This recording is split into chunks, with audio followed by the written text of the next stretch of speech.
Illinois and the city of Chicago are filing a lawsuit against the Trump administration over deployments of National Guard troops. Joining us now to comment, White House Deputy Chief of Staff for Policy, Stephen Miller. My question was whether the administration still plans to abide by that judge's order restricting any National Guard troops from being sent to Oregon. Well, the administration will abide by the ruling insofar as it affects the covered parties.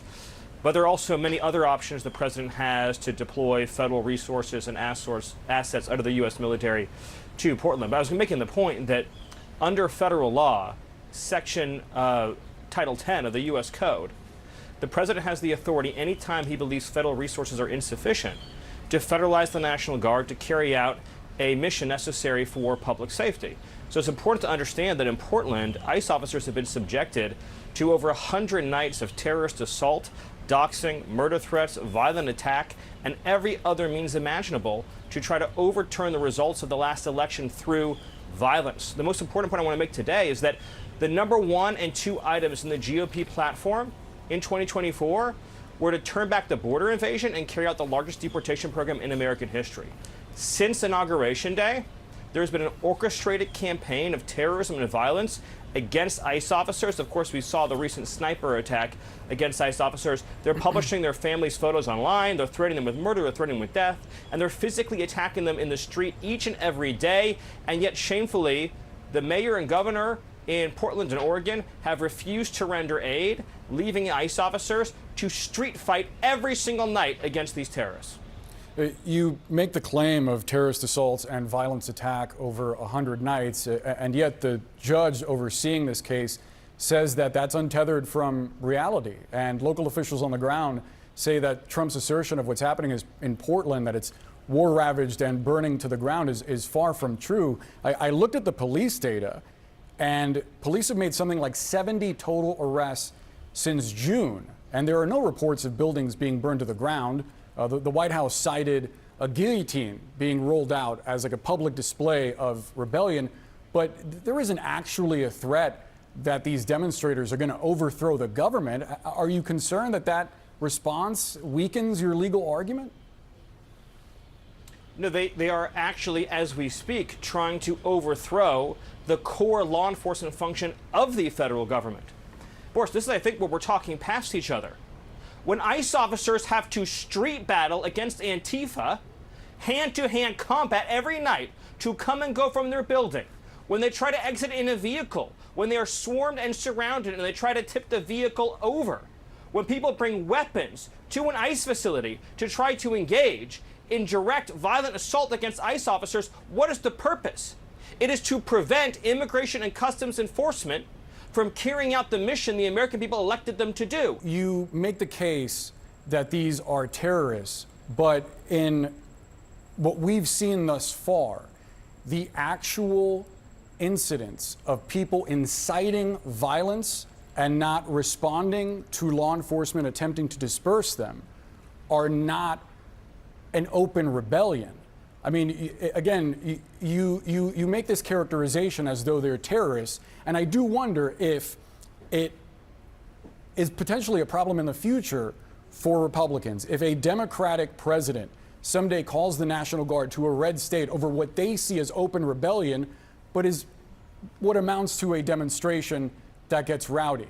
I mean, is that not a fear? And they're posting pictures of their kids because it's a demonstration, and they have a sniper on top of a building firing a high-caliber rifle at a ICE facility because it's a demonstration, and they are engaged in vehicle ramming But the attacks, National Guard isn't being sent to Texas. Because it's a The National Guard demonstration. isn't being sent to Dallas, where that sniper was. Because the Dallas Police Department and the governor of Texas, well, you walked right into that one, have responded to every call for assistance and help.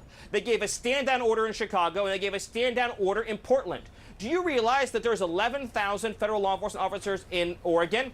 That's larger than the size of the FBI.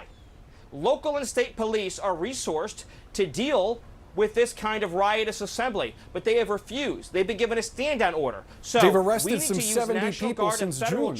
They've been arresting folks on the ground. They've been arresting folks on the ground. They refute what you're saying outright. We literally have the 911 audio of the stand-down order in Chicago, and we have documented inside of DHS every single unresponded to 911 call over the recent weeks and months. Do you have evidence that this campaign is coordinated? Are you planning charges on anyone who is actually coordinating said campaign? Yes. So since the Joint Terrorism Task Force has gotten involved, we found that there are common funding, that there is common financing, that there are meeting points, that is what you're carefully describing as orchestrated, actual that is carefully terrorism. integrated.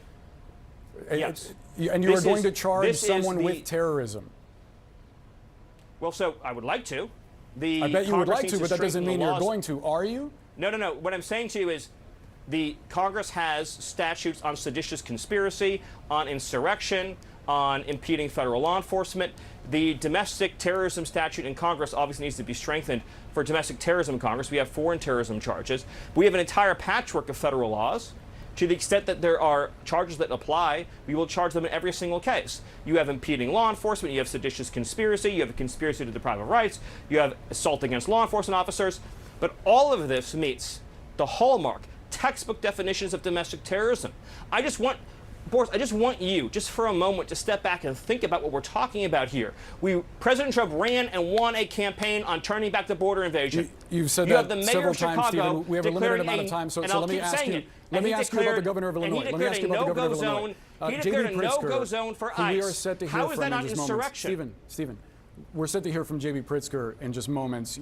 He says that you're attempting to inflame tensions and create a war zone. He also says that you are profiling, that you're targeting black and brown people, even those who turn out to be here legally.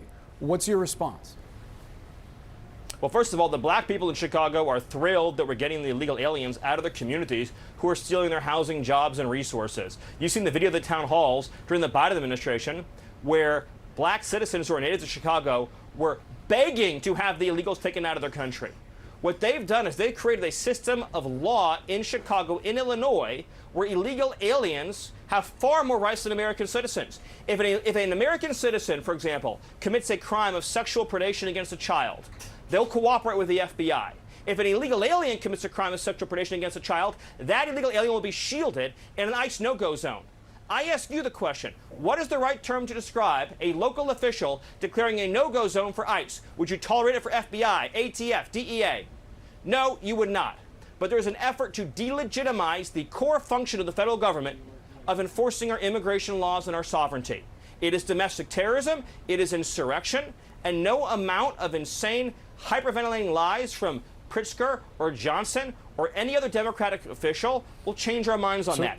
ICE officers should not have to live in fear and violence to do their jobs, period. So on the substance of the question, is it the case that, as Pritzker frames it, you are profiling brown people, that this immigration crackdown is designed to go after people of color? It's such a, oh, what a dumb question. The illegal aliens who are here are taking jobs away from blacks, they're taking jobs away from whites, they're taking jobs away from Latinos, they're taking their health benefits away, they're taking their school slots away, and of course in many cases they're committing heinous crimes. We cannot have a system of law in this country that privileges illegal aliens over American citizens, and that's what they're doing. You know it, and I know it. So that's not exactly a no, Stephen.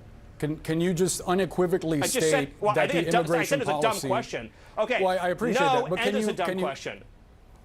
So no, this policy is not designed I thought when I said it was a dumb question, it meant no.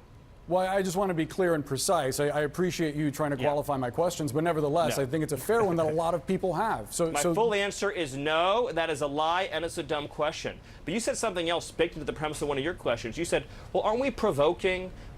Illinois governor says we're provoking actions that are unlawful. Why would the mere presence, just think about this for a second, if I put federal law enforcement and National Guard into a nice sleepy southern town, is anyone going to riot? Is anyone going to try to shoot them in the face? Well, Are they going if someone try to goes attack them in the into a street? building They would say, full of people in the middle of the night covering their faces without identification, without identifying themselves, there might be concern among the community, especially if American citizens are being... Especially if American citizens are caught up in that, which some reportedly were. We netted over 30 foreign terrorists who are members of Trinity and American citizens also wound up apprehended in that. They torture women and children. Those American citizens are now safe from trained Nicaragua. You know, there was a case recently in Washington State. But isn't where that trained enough Nicaragua reason for some took a people to power demonstrate drill. and say that they disagree with that policy? They took a power drill. Isn't it So enough is it, in for your some opinion, people? Well, by the way. It's Hey, Stephen, first of all, let me finish the story. TDA took a power drill and drilled a hole through a woman's hand. Understood. Through Stephen, her hand. we have to leave the conversation there because we're short on time, but nevertheless, we do appreciate you making the time for us and coming on CNN and sharing your point of view.